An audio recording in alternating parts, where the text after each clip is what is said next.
All right, Rob, I'll let you start. You know we're starting with the Cowboys. We saw our man, Rob, Skip Bayless. I didn't see what he said today on Undisputed, but I know he threw away for the second time his Dak Prescott jersey. Remember he did I remember it a few the first years ago? time. Yeah, I remember that one. So he did it again, but talk your talk. Cowboys lose. No surprise. It wasn't a surprise, and it wasn't a surprise. Chris, this was the whole thing we talked about even a couple years back about Dak. And I never bought in that he was some elite quarterback. I thought he was a fine. He's like middle of the road, middle of the pack. It ain't the end of the world. Starting to look a lot like, Matt Stafford's good team struggle, don't win that many games, and the bad teams piles up. Cousins, Derek Carr, that class. And they put up big numbers against bad defenses and bad teams. And we've seen him, right, put up big numbers. Chris, what was that? The pandemic year, you remember that? Where he's throwing for 550 yards. He only played like 5 or 6 games. That year, you remember that? For 400. I think he had 500 one game. Yeah, and stuff like that, and you go, oh my God, this guy's incredible. But the turnover bugaboo got him again. Two interceptions. That's 6 games this year, Chris, where he had multiple interceptions. And at one point, and what did he lead the league in interceptions? While missing 5 games. Right, which is just another sign. And interceptions are a part of it. Nobody's perfect. Nobody's asking him to be perfect.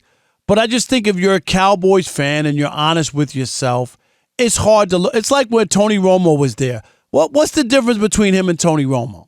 Tony Romo had the same kind of issues in the playoffs. Very similar. If you're put up good numbers. Good, right. If you're pretty good, Rob, in Dallas at quarterback, you get a lot of publicity. Tony Romo was a legitimate star. You know what I mean? Like people knew him, and he was a star. He was good, but he got a little more attention than his ability deserved. Wouldn't you say that? Absolutely. And I think it's the same with Dak. Playing for the Cowboys. If Dak was on some other team, they would think, Chris, he's good, or pretty good, but it wouldn't be the hype. No. And he would be Derek Carr, like, and that group of play. I think, Rob, and you mentioned his first, or 2 years in the pandemic year when he was throwing for 400 and 500 yards a game. I think that is part of the problem, Rob. I think not only did the Cowboys organization, Jerry Jones, and others begin thinking Dak was something he's not, but he did. I really think that. And when I like Dak, I've always said this, Rob, he was a game manager who could make big plays with his arm and his leg. And I think the demise, he's still, a good quarterback. But I think what's happened is the expectations have risen to where people really think he can carry a team. And he can't. It doesn't mean he's not good. But if you expect him to do a Patrick Mahomes, a Josh Allen when he's at his best, a Joe Burrow, guys like Brady and Rodgers when they were at their best, he's not that guy. There's very few that guys, and he's not one of them. And Rob, yesterday, and I said this Friday, San Francisco's not going to let them run. They held them to 76 yards, which is about the average what San Francisco holds teams to per game, rushing, and it's second best in the league. And especially when Tony Pollard got hurt, Rob, you knew it was the run game was going to be through.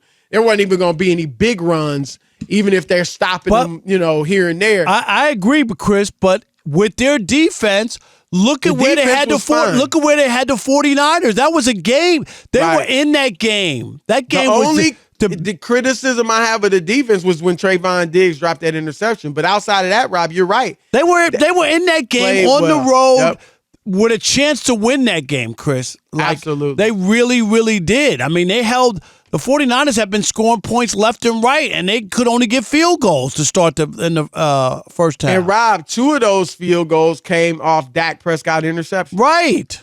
And one of them was in the red zone, and one of them was, deep in Dallas territory. One was in the red zone.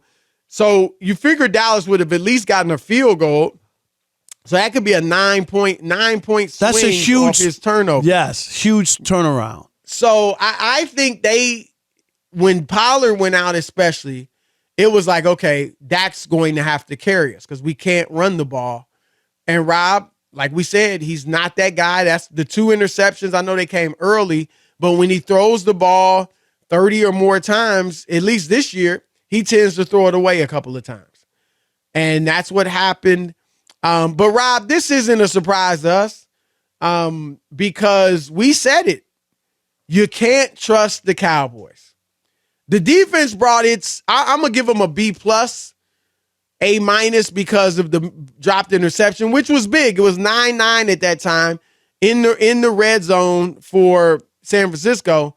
And when it was dropped, and then there was a penalty, and San Francisco ended up scoring the game-winning touchdown on that drive. So that was huge. So I got to give them probably a B+. I understand. That's fair. But the offense, and in particular Dak, Rob, brought the D or the F game, whatever you want to call it. And that was the game. That was it. And I think next year, Rob, the narrative last 2 years has been, can Dak win the championship? Can Dak lead us to the Super Bowl?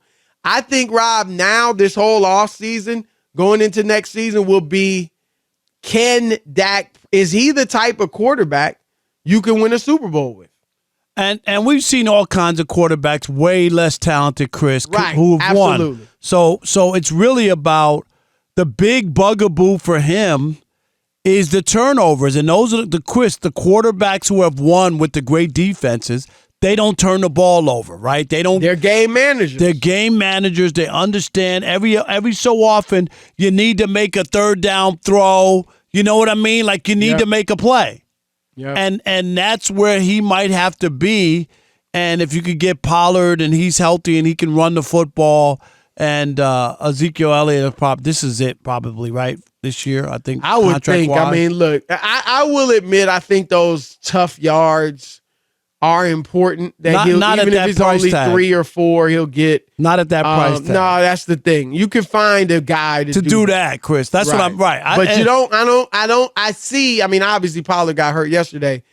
You know, you want to keep Pollard in a similar role, Rob. And you notice they've been starting him. But yeah, I think Zeke. I mean, come on. It's just he's not delivering. That's all there is to it. And if you're the Cowboys, where do you go from here, Chris? Home dinner, maybe a show. I don't know where they can go. Like really, like what can you tell your people, your fan base, your teammates that here's another game that our quarterback gave the ball to the other team like that. Yeah, I mean the challenge is they have these great regular seasons, and then they fizzle in the playoffs, Rob. And we're not playing. I mean, 2 back-to-back 12-win seasons, one of the highest scoring teams in the league, if not the highest last year. And then you get into the playoffs against San Francisco and you can produce 1 touchdown. And today was especially disappointing or yesterday, if you're a Dallas fan, because the defense showed up. Right, they were there, Chris. They got it done. Yep. Brock Purdy didn't light up the scoreboard. Nope. That game was there for the taking. That's why Dak does. Obviously, a lot of people deserve blame, but Dak gets the lion's share because he couldn't deliver offensively.